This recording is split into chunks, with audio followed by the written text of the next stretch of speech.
Huge welcome, everyone, to the Learning and Work Festival 2025, powered by Brighteye. I know quite a few of you have already heard me doing this welcome over the past couple of days. Thanks a lot for joining as we are about to kick off the final session of the year in this fourth edition of the series of online sessions focused on operational areas of building and growing startups. So my name is Hege, and I'm head of community and events here at Brighteye, spending my time working to support the community and including coordinating events like this festival. And for those who do not know Brighteye, we are an early stage VC backing European founders building the future of learning and work. And for this session, we're proud to be joined by one of these founders, Daniel Zacharias at our portfolio's company Sdui, who will be speaking to our founding partner Ben Wirz, about how to raise a Series B in 2025. I can't wait to hear more of the insights, so I'll leave the floor to the two of you. Thanks, Hege. And thanks, Daniel, for doing this. Thanks, everybody, for spending a part of your afternoon with us. Apologies. My name is Ben Wirz. I'm a partner here at Brighteye.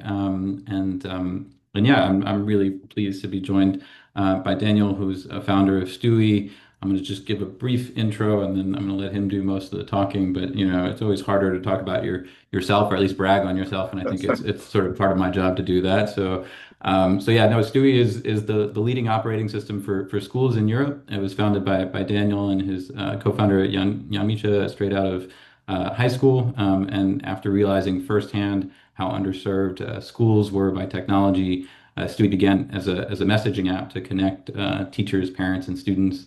And then adoption accelerated dramatically during COVID, particularly in the DACH region, when that communication became more imperative, or at least a digital method of communication became more imperative. And then since then, over the last few years, Sdui has really evolved into a full stack OS for schools and nurseries, and now serves over 22,000 schools across Europe.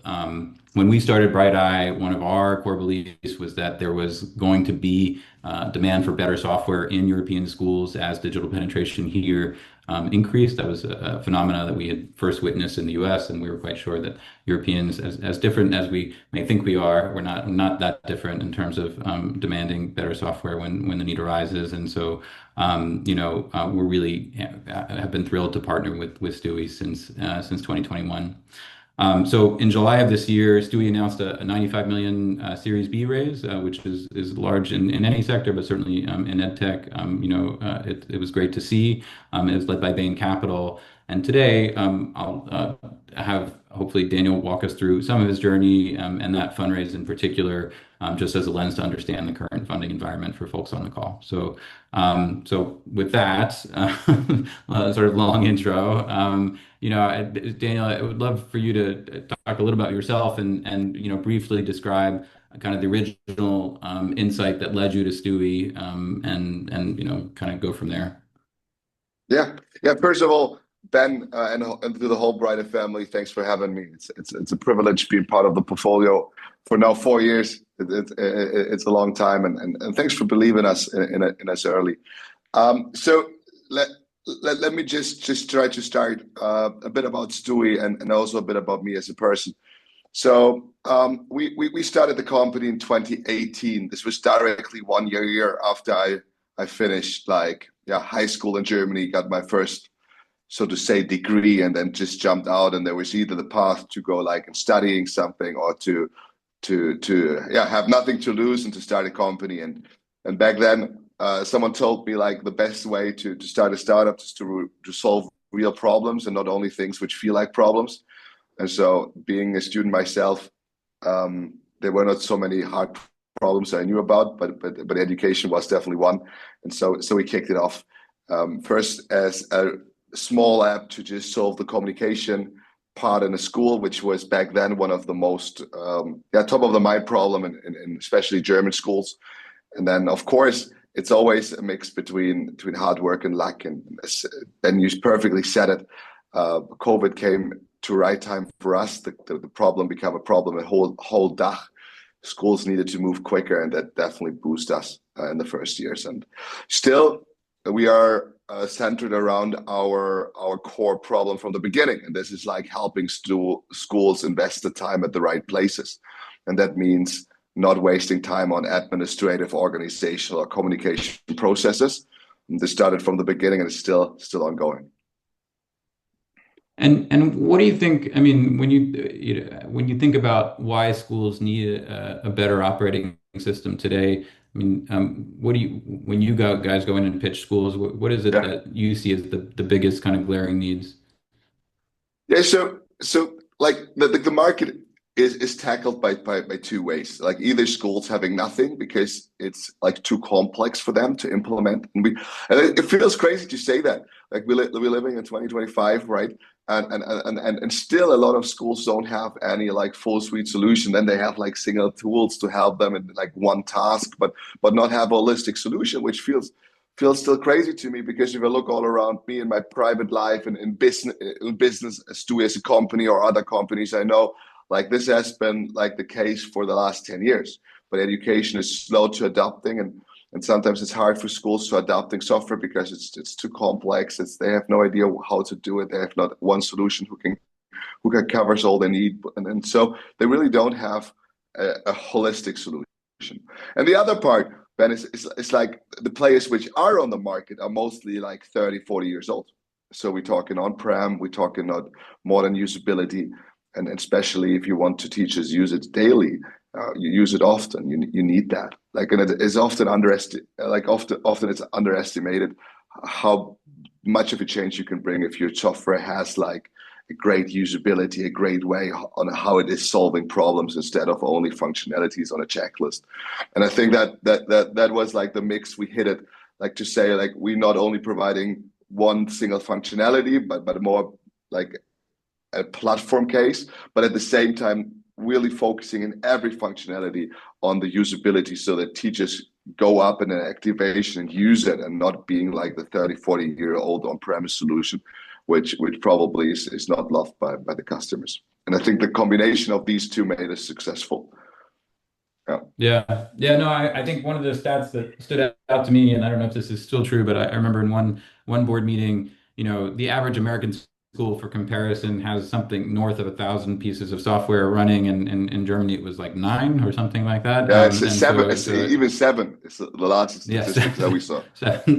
Okay, so yeah, quite a big difference. And but to be fair, part of that difference is because a lot of German schools prefer kind of an all-in-one solution, right? Where it's this is the big clunky, not to pick on, I won't name any consulting company in particular, but built by a consulting company, and then you just keep adding modules to that and kind of falling further and further behind. Whereas American schools and schools in other countries for that matter have a more modular system. And I think that's part of obviously what Sdui offers is a more modular cloud-based solution, which, as you point out, is kind of the minimum that you would want, you would see in other sectors. And so yeah, I mean, just I guess before we get into the fundraise itself, just to set the stage a bit, you guys had this enormous rise during COVID, where honestly you couldn't pick up the phone fast enough, right? To some degree, and then obviously demand changed and slowed a bit post COVID, and so how did you manage that transition in terms of your own strategy for growth and the platform?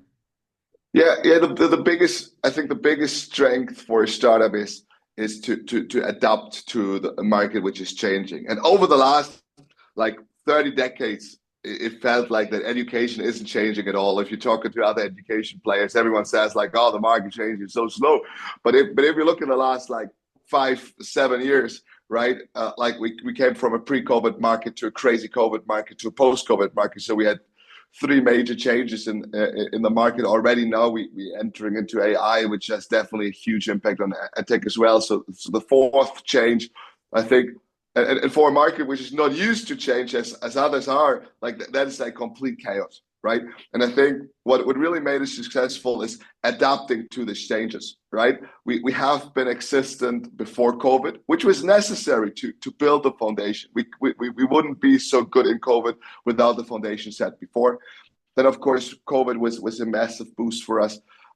You said it was like just managing the company, right? Like it was just adding resources, keeping everything on board, keeping the strength together to just handle it. And then you end up at post-COVID.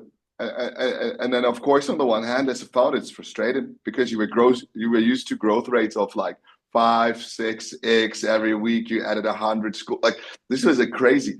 And then managing that expectation and seeing what you can change to still keep up growing way quicker or double or triple as quick as every other competitor on the market. And this was a big challenge, though, because you have to think it completely different, because like then you have to create from what was before chaos and also market momentum into processes which can keep up momentum for a long time, right? So for us back then, it was like, okay, now it's time to build a company and not to only profit on what's happening, but really build sales processes, make sure we can deliver what we have promised. Back then, it was also we really early saw that after every really fast, I would say fast wave of distribution of tool, there is always following a second wave. Like, and the second wave is then not on which tool can I implement fast, but which tool is really the best one to provide me, or who's really the best partner to provide me.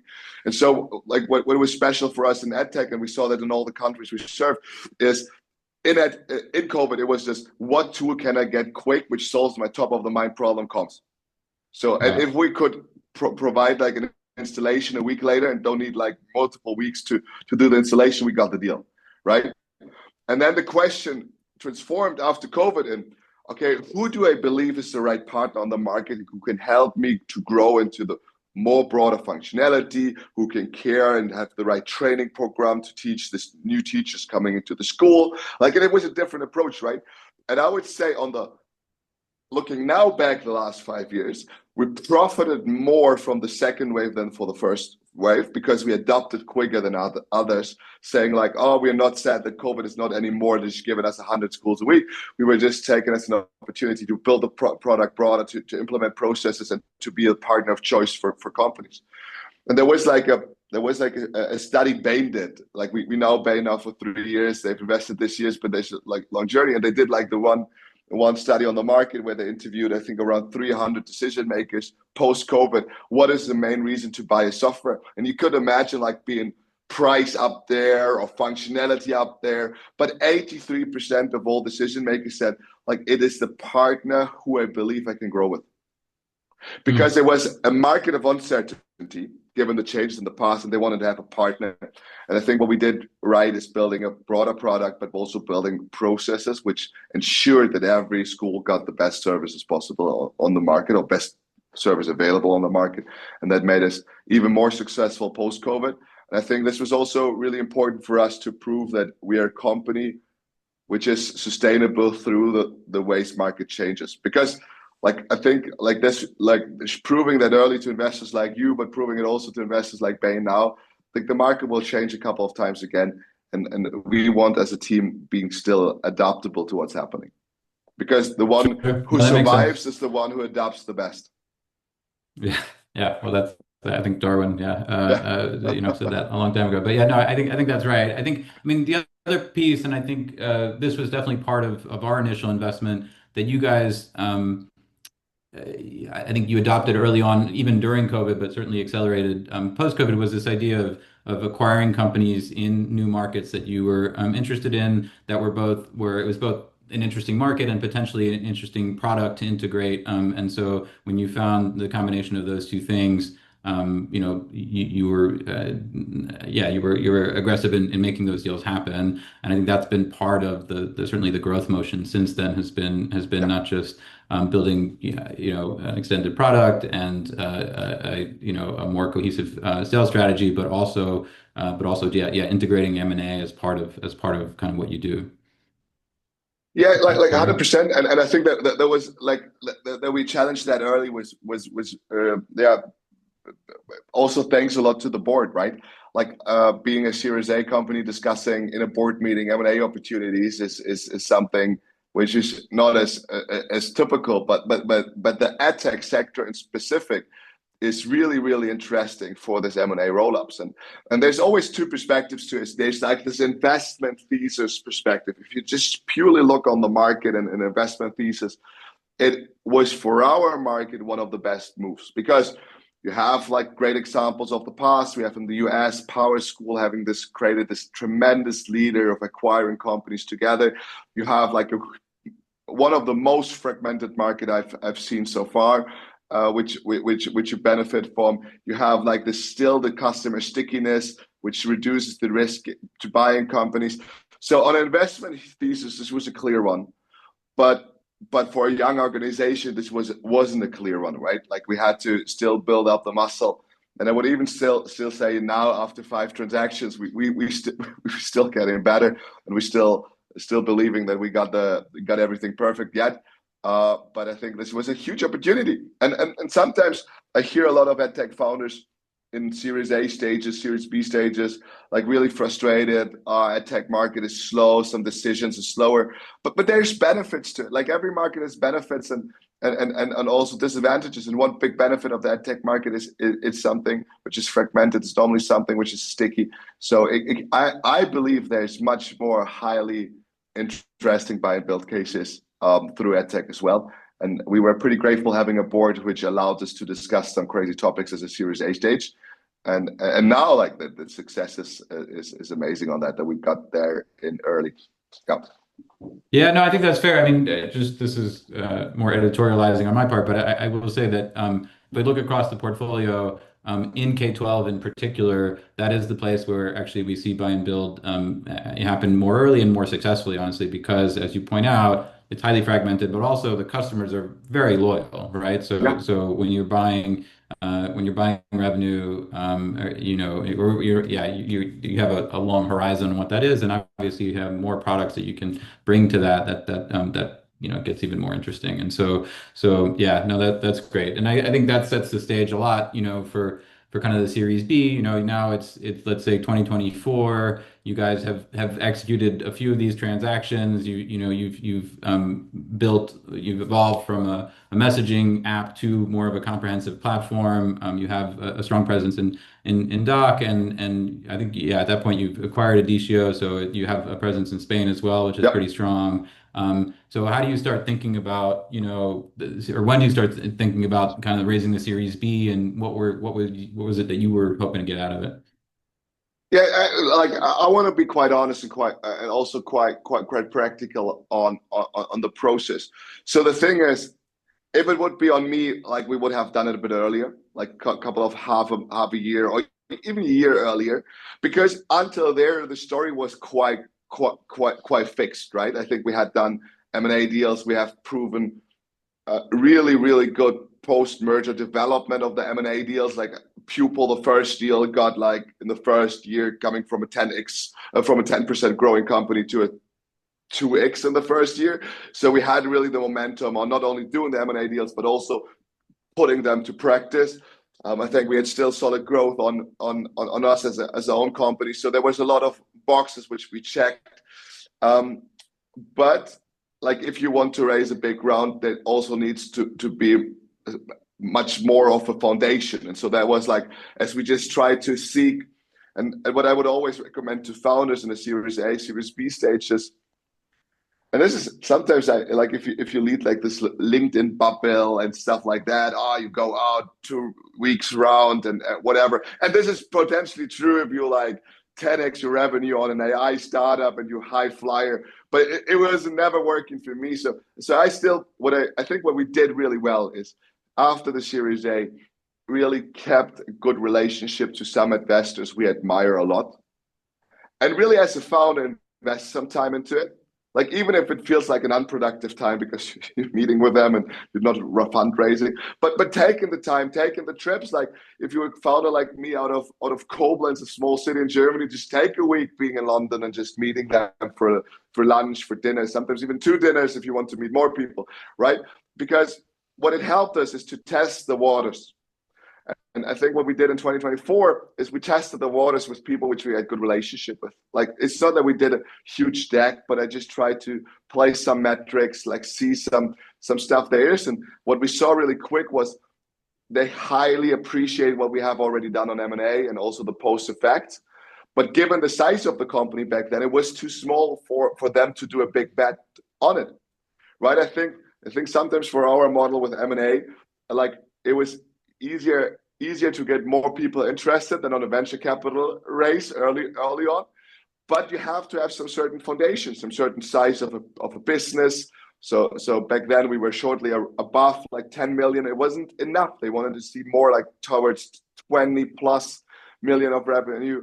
Then leadership team is a huge topic. The company was running good and efficient, but like the leadership team had to step up. We need to prove that we can bring the right people in.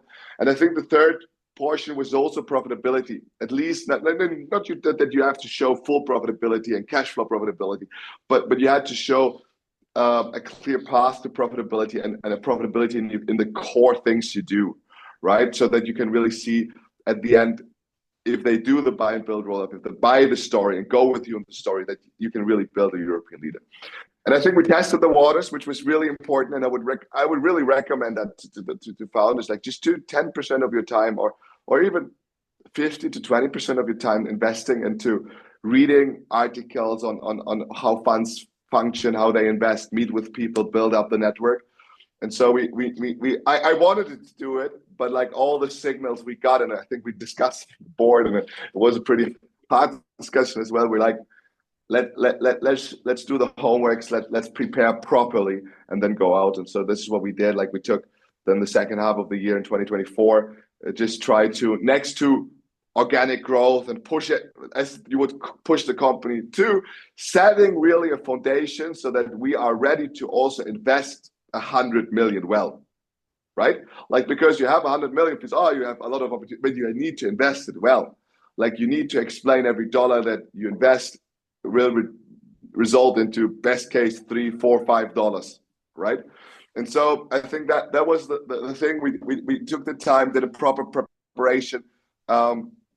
Then also used the time to connect with the investors to get like a picture on who we want, right? I think that's the second question, like who we want, who do we believe we need for the next stage, and then got out in, I think, what was it, March, so end of Q1 and out of Q1 in 26, and closed it in just like I would say 1 quarter, which was rocket speed. Never seen, but it was like people always tell me like, oh, it was so quick and great. But the thing is, it started mid 2024, like analyzing what we need to have, building what we need to have, prep the docs, prep the data room, prep the like our board, do everything ready. And then the actual fundraising part could be quite quick, but it needed the time to do the prep until there. I would stop here and let you ask more precise questions. So. No, I think that was great. And by the way, the chat's open. If folks have questions, I'm happy to include those in this conversation. I mean, just a couple of things to peel out of that, because obviously I was part of it as well. I think one thing that stood out, and you mentioned this briefly. Yeah, Bain did the deal, and when between the time the deal came to market and the time they closed was quite quick. But as you said, they've been talking to you for 3 years, and I remember the part of what they communicated was, we've met with you, I think 30 times or 30 plus 34. times. We had 34 in-person meetings until they laid the term sheet. Right. So yeah, it seemed quite quick, but there was a lot of work that happened. And so if people are wondering, how you become an overnight success, it's by hard work before then. But but I think the other thing that's just tactically important is you did use a broker. I think GP Bullhound did a great job, but like generally speaking, for later stage rounds, it's not atypical, and particularly when it's when it's a larger round that you're trying to raise. I think it makes some sense. And so anyway, I think those were helpful kind of things that you did, and obviously was successul. Let me say a sentence to the broker part, because like I'm like the kind of like first time founder, started in 2018. And if you like in this LinkedIn bubble and stuff like that, everything, you only need a broker if you cannot raise a round, and that is a bad signal for everyone. and like we also not like we also had this discussion in the board, right? Like we had this discussion, broker, not broker, do we believe, do we not believe?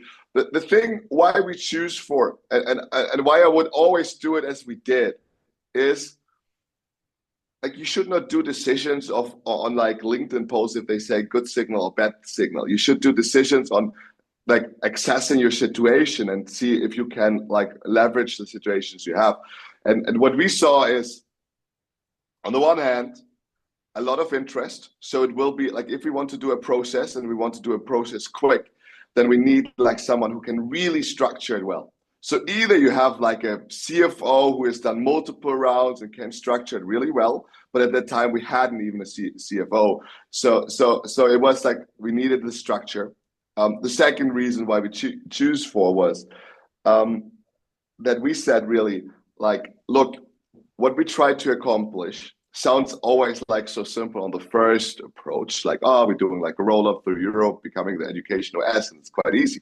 But the complexity of being a multi-country platform roll up, but still with strong growth rates, is so hard to like break down in simplicity and just explain that we said like if we have experts on it which can help us produce the materials we need also to cover up the story, to give them like the broader market picture. And then thirdly, it's like you still have to run the company, right? You still have to do a lot of work, and they taken off a lot of coordinating work, a lot of legal work in the background. And these were the three reasons why we choose for. And I would even recommend on Series A stages or Series B stages, like ask yourself in which situation you are, and then potentially a broker is a good idea. Sometimes not, but for us it was super helpful. Yeah. Yeah, no, I would add again, editorialize that particularly if you're targeting more private equity like folks, Yep. I think that it becomes much more science than art at that stage. Like they need a lot more materials. They're not, Yep. they're obviously interested in the top line, but they go all the way through the financials. And so having, particularly, yeah, if you're not deeply staffed on the finance side, I think having a broker involved can be really helpful. And so yeah, I mean, just to talk a bit more about the types of investors. I mean, there are sort of growth VCs, there are private equity folks, and I think there are folks that are more in between, honestly, like Bain, where they Yep. invest in both, and it's have a little bit yeah. When you looked at the landscape, would love to hear more about how you thought about it. Yeah, like you perfectly summarized it. So there's for the stage we were in, there's basically three things we could do. We could do the full hardcore private equity, like sold the majority, someone else is taken and going through it. Then we could do like venture capital, like the basic VC funding as we have done it in between, in before, and we choose something in between, which is called growth equity or tech opportunity. Often, like that's like the framing of how they call the funds, and even that this space is the smallest. So there's a bunch of venture capital, there's a bunch of private equity, and the growth equity is not too much. For us, it was a clear choice that we would love to try that. We, of course, have included some venture capital. We have also included some private equity because sometimes you cannot choose. But we have tried and put our focus on this growth equity sector because of one simple reason. Like we had too much of a belief that most of the value, most of what we can achieve is still in front of us and behind us. And so especially for us as a founders, we had absolutely no interest of doing any like bigger sale of our shares and becoming inactive or handing over like the control to someone else. We just like there was like so many, like the M&A pipeline, the organic pipeline looked good, and so we were like, why should we risk it? And because most of the upside is still in front of us. And then on the other side, we still wanted to help support on the M&A. We have started with the M&A, we have shown first results, but if we want to scale it and we want to become big, that will be one major part.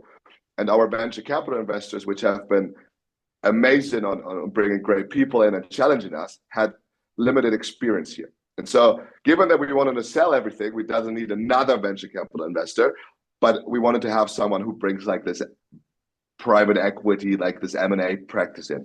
And so this wasn't found in venture capital, or there's only very limited found in venture capital. And so given that two reasons, that growth equity became really the clear playground for us, because we said like, we still want not to give up the majority. We still want to keep growing. We still want to push in. And we still like also like not in a cost cutting play for that. The growth rates are still too good to just only do like cost cutting or stuff like that. And so like growth equity was right first. Yeah, Yep. no, that makes sense. And I think it certainly it's early days still with Bain, but I think having them on board already has been helpful. And so early validation, I think that was the right move. I think so. Just I mean, if we generalize a bit from your experience, anything and to also mention, and we mentioned this yesterday, but for folks who weren't on, I think there's been a few kind of large rounds. There's a Lingo Kids, which is obviously a completely Yeah. different space, but they announced a big raise. There's been Asana, which exited for over $1 billion. There's a couple of companies Yeah. that have announced that they've hit kind of 100 million revenue benchmarks, again, in different non-competitive spaces, but also in ed tech. So I think there is some momentum in the market, certainly more than what some people thought. I would say we're deep in the trenches, so we've seen the momentum from the ground. But anyway, what would your experience tell you about kind of the current fundraising environment, particularly for Series B stage companies, I guess, and any advice that you have in terms of Yeah. what makes sense? I would even say like I had a chat this morning with a good friend of mine, and I said to him, I would even say that for education or B2B education companies, as we are one, raising a Series B, a solid Series B, is way easier than raising a Series Seed or a big Series Seed or Series A. Because like our market and what we build as a B2B edtech software has so much benefits, which put into like stability, like customer loyalty. We can prove normally very early, super healthy NRRs. And normally we don't have too much funding in the seed and Series A stage, which definitely we have to run the company more effectively and cannot spend like millions of burn every month. So like a lot of things are really beneficial. And I would like encourage a lot of founders, like sometimes it feels unfair being a tech company in Series C and Series A. But these things, if you just take them not only as, oh, it's harder to get money, but take them as a chance to have to build a better company with less, gives you a perfect foundation for Series B. So it's like, and I really have seen that at different companies in edtech, right? Like I think also we in the portfolio, I think we had a chat one of the last offsites with like the folks at Brighteye, which have also been like now scaling companies in the tens and 20s of million of ARR, and nearly all of them share that thought. Like it was harder at the beginning, but if you go through, if you survived that, if you did this well, you're way prepped for like a Series B stage. Because what I would say in the general environment is funding has become better, or the momentum has become better for better companies, and it's become worse for not good companies. Like it has split between good and bad companies. Like if I started 2021, like everyone was getting money, right? Like you had an idea, you're getting money. And I don't see that returning. I think we see some crazy valuations right? Like I think that's something which we will see what to play out. But what I see is if you can prove solid metrics, if you can prove a great strategy going forward, not a hype, you said it really well, like science instead of art. Like if you can prove that there is money available, and there's even more money available because people taking bigger bets on you, because compared to other companies on the market, you have what it takes to build like 100 million plus company. And I think that in edtech in general, a lot of the things which are harder on the beginning, like quick decision of the market, speed, and whatever, it becomes really beneficial as you go bigger because you learn out of these seasons. Yeah, no, I think what we've seen with you guys and obviously and with other folks is that honestly, well, so I think in the current market, there's sort of the folks that are growing 3 to 5, 10x at scale, right? Because of AI. And then there's everybody else. And I think there's more of those companies that are growing 3, 5, 10x at scale than there were certainly a few years ago, but there's still a minority, like a small minority of all the companies out there. And I think once you get past that, yeah, I think what we're seeing is that there's a ton of interest in certainly recurring revenue that you see a lot in ed tech, but also Yeah. honestly in the resilience to AI, right? Like what you guys are doing, building an operating system for schools, is something that is going to endure no matter what happens with AI, right? Like schools are going to need operating system. They're going to be schools, and so I think in a more chaotic environment, actually proving both scalability, retention, but also some endurance to Yeah. chaos is helpful. So yeah, no, I think people should keep that in mind as they grow. And anyway, yeah. So I mean, is there any other kind of particular advice that you would give, having gone through this to folks, and then would love to hear also about kind of where you see Sdui going, but Yeah. anything else, any advice that you would give to other folks out there? I would close the topic with like it's a team effort at the end. Yeah, Like fundraising is a team effort. It's, of course, as a founder, you're leading it, yeah, you're pushing it a lot, but at the other side, it's a team effort, and really you have to also put in your team in there, because good investors don't want you as a founder; they want the team you have created as with you as a founder. And so, like what we really did is we invested a lot in the team around me, and this was one of the benefits. Like nearly every investor which looked at us said like the team on the management they have seen is what they see really rare. And I think that's a big benefit if you focus on it, and it takes years to do it before you go fundraising. So yeah. yeah. No, I think, I mean, well, this gets into what you want Stewie to be, but in talking to Bain and to other investors who are interested, like it's absolutely very difficult to get to scale in ed tech. But once you get to scale, there's not a ton of people around, right? There aren't Yeah. 27 different operating systems that are in tens of thousands of schools in Europe, and so once you emerge as a leader, there is a huge amount of value in just getting your head above the waterline or whatever it is, and seeing that yeah, with a tremendous team and a good story, Yeah. is actually really attractive to folks looking in the space. And that's the thing, like in other markets they know like, oh yeah, if I do something in like finance, yeah, I can hire leaders from XYZ, right? Right. If you want to do a roll up in edtech, yeah, what are the companies you hire from, right? Like there's like a couple ones only. Yeah. I, Yeah. So kind of what do you think, what is next for Stewie? How do you see the future, now that you've gotten a nice I slug of think we have cash? also one question in the chat. Sorry, I missed it. Yeah, go ahead. Like Let's there's one, see. and I'm happy to answer because I think Oh, like go ahead. I really appreciate like people sending questions in the chat. So the first two questions actually is great. So minor question, if you can share, did you have secondary share sales or did you issue new shares in your round B? Did you, as a founder, sell your shares that round at all? So first of all, like we did the fundraise because we needed the money to do more M&A going forward. So that means the vast majority of the round was issuing new shares, but also a Series B event as a founder, it gives you a chance to sell a really small percentage of your shares. But yeah, this is what Jan and me as a founder did. We started directly out of high school. It was like I think the first event where we could take some liquidity out. But as I said, like for us, that was not the primary factor.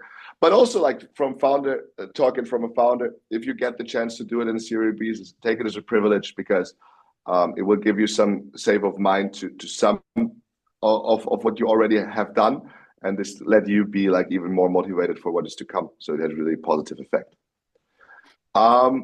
Thanks. And then the other question is, how do you create a top tier team when you cannot pay them initially? I think we have to differentiate between seed stage and Series A stage.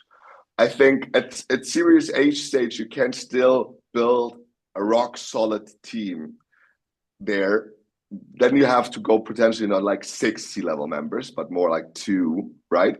And I would always say like quality over quantity. Like get less people in your C-suite, but make sure the quality is really rock solid. I think one of the biggest benefits in EdTech is people are emotionally motivated to work at your company. Like this is what we benefit in hiring so much. Like everyone loves to do a change in this world, because if they like look at their work life, they made some money, they have done some successes, but if they made some success with changing the world to a bit of better place, it's one of the best parts. And what we have also done is incentivize with like shares, because and you also want to have people which are asking around that question, even at a Series B plus stage, right? Like you don't want people come for 20K more salary. You want people who really focus on the value growth. So in a Series A stage, I would really say catch them with motivation. Make sure you take less, but make sure these people are rock solid and they bring you to the next level, and ask you, okay, where do you need the most support, most professional guide to boost you? And it's most likely being like a chief revenue officer or a CPO, depending on where your strength of the founder is.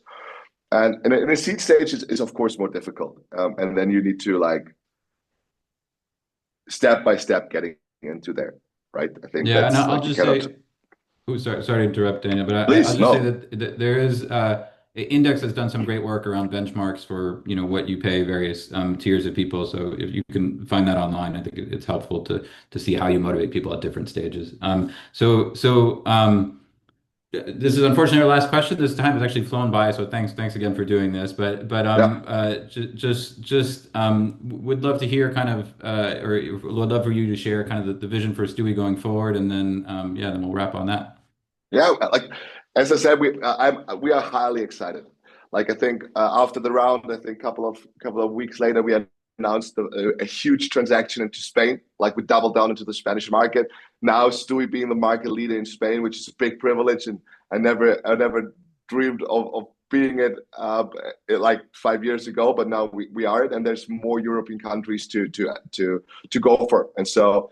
We are at the beginning. Like I think there will be a lot of news on an M&A side. We want to open new markets, but also we want to become market leader in the markets which we are. So that we just try to really drive by innovation.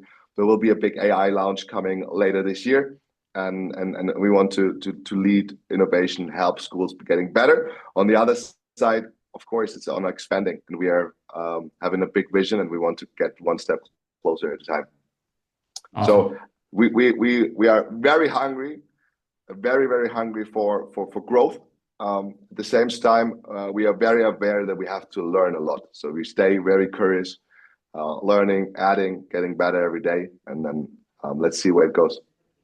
Great. All right. Well, that's a good note to end on. I'll leave it to Hege to take us out for the festival. But thanks so much, Daniel. It's been a great conversation. Thanks, Ben. Thanks, Hege. It's always great to be with you.